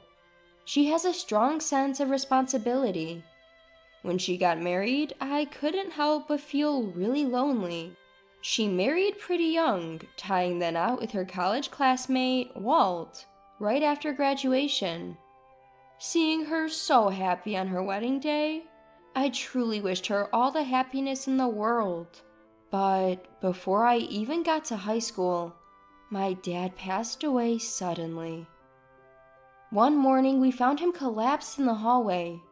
He was gone just like that. It was a shock, especially for my mom, who took it really hard. My parents had been inseparable, so the loss was unimaginable for her. Seeing Mom so down, my sister and her husband offered to move in with us. Though Mom and I initially declined, feeling it would be an imposition, my responsible sister couldn't bear to see Mom struggling. So, in a way, she insisted, and the four of us Mom, me, my sister, and her husband started living together. Walt is a friendly guy and always treated me warmly, calling me Little Claire. He also cared for Mom, and I believe he's a good person. However, I was in high school, full of teenage angst. Having a young man in the house who wasn't related by blood made me feel really uneasy. There were days when I just didn't want to go home at all. Still, I focused on my studies and earned a state college recommendation, mostly to give Mom some peace of mind. She was thrilled when she found out. "Claire, you're such a hard worker," she said, hugging me with a smile. But before I started college, Mom passed away. She had been dealing with a chronic illness that suddenly worsened, and she was gone just like that. Now facing college without either of my parents, I told myself I have to be strong. You see, I was born when my parents were older. I knew that I would have to say goodbye to my parents earlier than most people my age. So the sadness of this parting was expected. I always told myself I had to be strong and started living my life with that resolve. All I had to do was get through college and graduate, and everything would be fine. However, after my mom passed away, Walt, my sister's husband, changed his behavior towards me, making life even more challenging. My sister had recently gotten a promotion and was too busy to handle household chores. At a time when I was a student with a relatively flexible schedule, I ended up taking on the household chores. Around the same period, Walt was laid off. While constantly saying, "I've got to find a job," Walt would just lounge around the house without lifting a finger to help with any chores. It became expected that I would make all the meals. If I cooked something he didn't like, he'd blatantly say, "I can't eat this," and throw it away right in front of me. I was both sad and furious, but he was my sister's husband. He never treated me like that in front of her. I didn't want to cause any issues in their marriage, so I kept my mouth shut. However, Walt's behavior continued to worsen. Whenever I came home from college, someone from Walt's family was always at our house. Most of the time, it was Walt's parents. Not only Walt, but also his parents started treating our house as if it were their own. They'd open our fridge and bring in their stuff, even hiding it in the closet. Every time they saw me, both Walt and his parents would suggest that I should move out soon. "Claire, you're in college now. You should be living on your own. We kept quiet because you're our dear sister-in-law. But it's been a while since Mom passed away, hasn't it? You must be feeling more settled now." Exactly. It's weird for you to keep living with your sister and her husband. Becoming independent is part of growing up, Claire. You need to do that soon. Exhausted from their constant nagging, I just respond with a dismissive, "Sure." I had been hearing comments like, "You should move out when you go to college so I don't look like a weirdo," from Walt since high school, so their words hardly fazed me. I wondered if I was the strange one, but I just couldn't bring myself to leave the house, filled with memories of my parents. More importantly, I was afraid that if I left, Walt and his parents would completely take over the house. One day, Walt was in a particularly bad mood and pestered me more than usual while I was folding laundry. "When are you moving out?" "This is my home. I don't want to leave." "Look, Claire, how much money did you get when your mother passed?" "What?" Confused, I listened as Walt continued. "You got some money, right? Use that to move out. If you're going to stay here, you'll have to pay rent. Even Kyra is getting annoyed because you're still here." My sister is? My sister was always exhausted from her demanding job, coming home worn out every day. She would apologize, saying, "I'm sorry," for leaving all the housework to me. She was so run down that I had to tell her, "You should get some rest," even when she tried to help with just the dishes. I didn't want to burden her anymore, So I took on all the household duties to be of some help. To think she found me a bother? I was so shocked, my hands froze. You must realize it's weird, right? Living with a married couple? Kyra is just putting up with you. She probably finds you annoying. Maybe you're even the reason we can't have kids. Walt said with a smirk. I couldn't believe his words. My sister would never say that. Should never say that. But his words hurt me nonetheless. I couldn't bear to be in the same room with Walt any longer, so I ran out into the pouring rain. I grabbed an umbrella on my way out, but it wasn't enough to keep me dry. Soaked through, I found myself standing at the bus stop. I had been waiting there for my sister to come home. Hours later, she showed up looking tired and worn out. I couldn't hold back my tears any longer as I rushed towards her shouting, "Sis!" "Claire?" she said, visibly surprised to see me. "What are you doing out here? You're soaked." "Do you find me annoying, sis? Am I a burden for you and Walt? Am I the reason you can't have children?" "Of course not. What's gotten into you?" My questions clearly rattled her, but I had to know. "Is it weird that I'm living with you?" She took me to a late-night cafe to calm me down, patting my crying back all the way. Over a warm drink, I told her everything. I kept silent because I didn't want to burden her, but I realized I couldn't handle it alone anymore. Maybe Walt was sizing up my worth, thinking of how much money he could get from me. They probably planned to squeeze that amount of rent out of me. My sister, swamped with work, had no idea any of this was happening at home. "I'm sorry I didn't notice." She apologized to me repeatedly. We both regretted that I hadn't said anything sooner. Once I had calmed down, my sister declared, "I won't forgive Walt for pushing my dear sister this far. We're going to have a proper talk. Father-in-law and mother-in-law will be there, of course." My sister, who lately only wore a tired expression, had eyes bursting with anger. Her fury snapped me awake. I finally realized the people in the wrong weren't me, but Walt and his parents. My sister managed to take some time off work and told Walt and his parents that we needed to talk.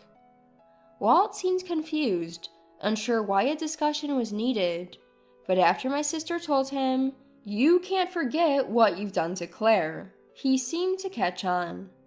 Feeling it was too risky for her to be alone with Walt, my sister rented a weekly apartment for me. She stayed there herself until the day of the discussion.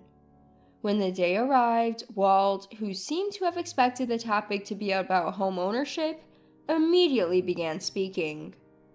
"So, this is about who owns the house, right? I've been living here for years.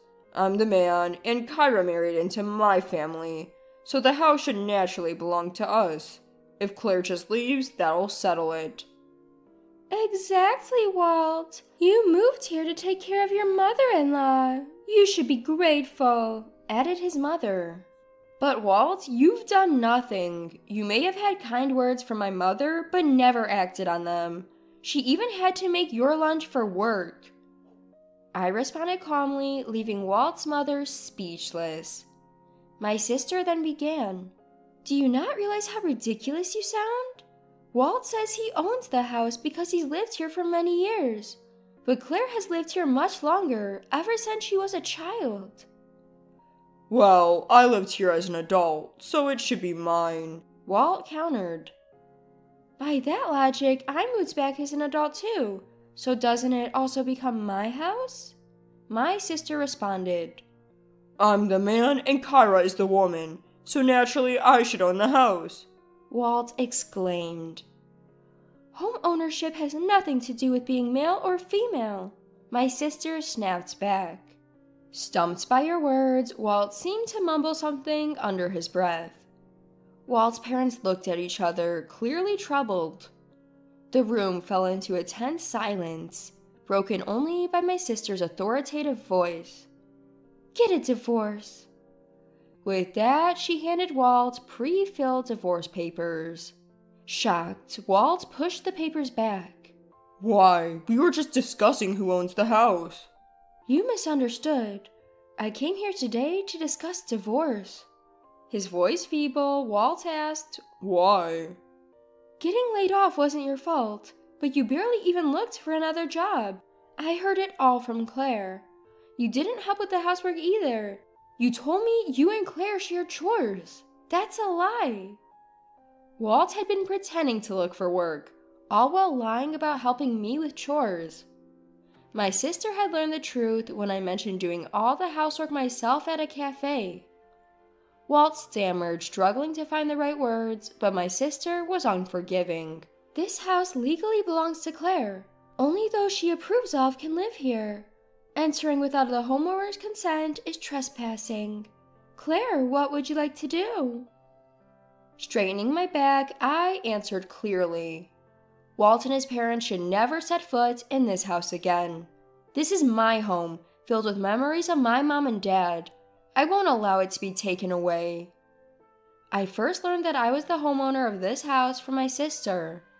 My mom had left me the house, thinking it would be a problem if I had nowhere to live if something happened to her. Walt and his parents had a lot to say about that. My house was located downtown, so the location was great.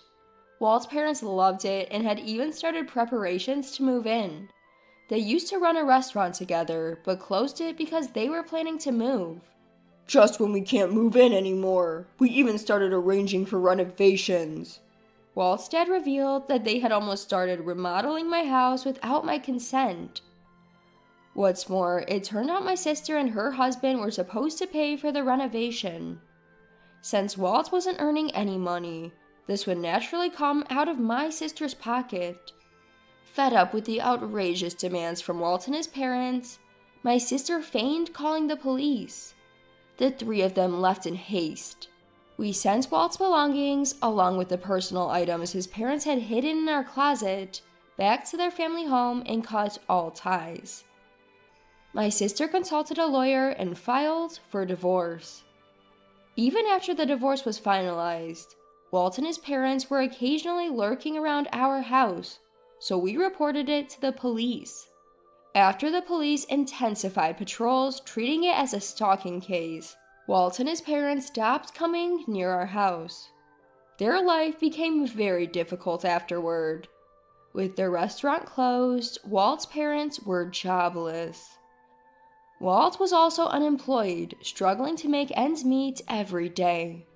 Now, my sister and I live happily together in the home we protected.